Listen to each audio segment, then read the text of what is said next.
अस्सलाम वालेकुम। आज मैं आपको दिखाऊंगा कि जर्मन सरकार किस तरीके से अपने टैक्स पेयर्स की या फिर अपनी नेशन की हिफाजत करती है, किस तरीके से उनको केयर देती है, किस तरीके से उनको प्रोटेक्शन देती है। आप भी देख के हैरान रह जाएंगे कि इनको कहते हैं कौमें। ये वो दरख्त है जो हवा से गिरा हुआ है। इसका आधा हिस्सा दरिया की तरफ गिरा है, आधा हिस्सा भी इसका बचा हुआ है।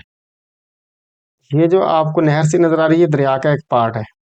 ये यहाँ पे एरो नज़र आ रहा है, ये वो घास का प्लाट है जिसको रेड पट्टी लगा के सिक्योर किया गया कि अगर दरख्त गिरता है इन केस तो इसी एरिया में गिरे, किसी और का नुकसान ना हो, क्योंकि साथ सड़क भी है, साथ पेडेस्ट्रियन का रास्ता भी और साइकिलिस्ट के लिए भी जगह बनी हुई। वो दरख्त है और ये जगह उन्होंने सिक्योर की है कि अगर वो गिरता तो इस घास के प्लाट में ही गिरे। आपने दरख्त गिरा हुआ देख लिया। मैंने कोशिश तो की है कि अपने ड्रोन के ज़रिए उसको हर एंगल से कवर करके दिखाऊं। यहाँ पर बात ना दरख्त गिरने की नहीं है, सारी बात है केयर की और सेफ्टी की। ये लोग जो अपनी नेशन के लिए सोच रखते हैं, जो ख्याल रखते हैं, वो चीज़ मैटर करती है। क्योंकि इसका हाफ पार्ट गिर चुका हुआ है, अगर थोड़ा सा भी हवा का झोंका आया तो इसका दूसरा पार्ट भी गिर सकता है। और जिस जगह पे जाके गिरना है उनको ख़तरा है कि इस साइड पे गिरेगा तो इस साइड पे नीचे कोई ना कोई बंदा आके मर ना जाए या कोई डैमेज ना हो जाए। और उन्होंने दरिया वाली साइड से उसको कवर नहीं किया कि उस साइड पे अगर गिरेगा भी तो वहाँ पे किसी बंदे का आना जाना नहीं है। लेकिन जिस साइड से गाड़ियाँ गुजर रही हैं, जिस साइड से पेडेस्ट्रियन गुजर रहे हैं, जिस साइड से वो घास वाला प्लॉट है, उस साइड से उन्होंने कवर किया है, सिर्फ इसलिए कि यहाँ पर कोई जानी नुकसान ना हो जाए। आपको इस प्रैक्टिकल एग्जांपल से सारी समझ आ गई होगी कि किस तरीके से ये लोग अपनी कौम के बारे में सोचते हैं। क्योंकि ये वो लोग हैं जो हर फ़र्द को इम्पोर्टेंस देते हैं। सारी बात थिंकिंग की है, सारी बात सोच की है। क्योंकि कोई भी कौम है ना, वो सोच के सर पे डेवलप होती है। आप देखें कि यहाँ पे हर फ़र्द को इम्पोर्टेंस मिलती है, चाहे कोई यहाँ पे फॉरेनर रह रहा है, चाहे कोई इनका अपना है। हर बंदा जो इनके कंट्री की इकोनॉमी में कंट्रीब्यूट कर रहा है वो इनकी नेशन का हिस्सा है। और अपनी नेशन को प्रोटेक्शन देने का इनका अंदाज़ आपने देख लिया। ये है जनाब यहाँ पे टैक्स पेयर्स के राइट्स, ये है उनकी केयर। ऑफ कोर्स वीकेंड पे या फिर किसी छुट्टी वाले दिन फायर ब्रिगेड का स्टाफ या सिटी एडमिनिस्ट्रेशन का स्टाफ आएगा, वो इस दरख्त की कटिंग भी करेंगे और इसको लोगों के लिए सेफ़ भी बनाएंगे। लेकिन मेन पर्पज़ इनका ये है कि दरख्त गिरता गिर जाए, उसको गिरने के लिए उन्होंने खुली ऑप्शन दे दी है।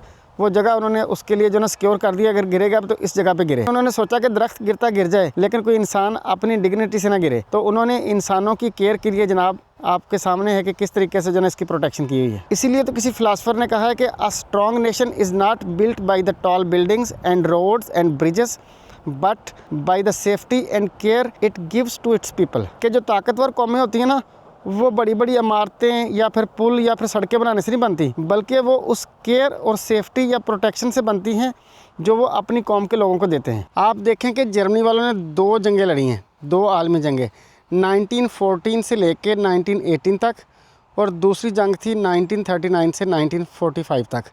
और फिर जंगों के बाद जो इनको बड़ा नुकसान हुआ वो ये था कि 1949 में ईस्ट और वेस्ट जर्मनी अलग अलग हो गए। और फिर 3 अक्टूबर 1990 को जाके ईस्ट और वेस्ट जर्मनी इकट्ठे हो गए, जिस दिन को जर्मनी का यूनिटी डे भी कहते हैं। जर्मनी वालों ने 2 जंगें लड़ने के बाद, ईस्ट और वेस्ट जर्मनी के अलग अलग होने के बाद और दोबारा फिर ईस्ट और वेस्ट जर्मनी के इकट्ठे होने तक, उन्होंने इस चीज़ को रियलाइज़ कर लिया कि जो भी कौम डेवलप होती है ना, वो जंगों की बुनियाद पे नहीं, अना की बुनियाद पे नहीं, बल्कि कोई भी कौम अगर डेवलप होती है तो वो मॉरल वैल्यूज़ की बुनियाद पे डेवलप होती है।